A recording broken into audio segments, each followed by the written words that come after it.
Hundreds of thousands of commuters make use of the various modes of public transport daily. While the mapping of routes for established modes such as buses and trains have been established, until now the informal transport system, which includes minibus taxis, hasn't had a formal map. Software developers say it's taken them 3 weeks to collect information, including fare prices and routes from the minibus transport system across the city, and to create the integrated map. Our team of data collectors worked on creating a tool that would allow us to collect information on the minibus network, and that includes information pertaining to the route, but also the informal stop points, where people are getting on, where they're getting off, what they're calling the stops, what the fares are, both peak and off-peak.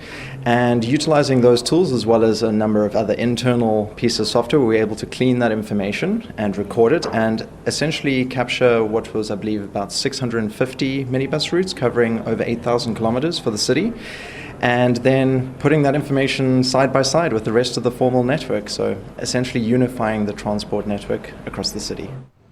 De Vries says the integrated map will inform the public of the options. It also assists municipalities in understanding how they can help the various modes work together in harmony.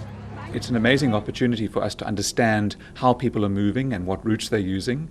And the next step, as you say, is to integrate this information with the scheduled services, which means that someone who lives in some part of the city and needs to travel to another part using perhaps a train and a taxi will now know how to connect those two services. And that's the beauty in this. You can start to travel across our city, feeling it and experiencing it as one network, just different modes.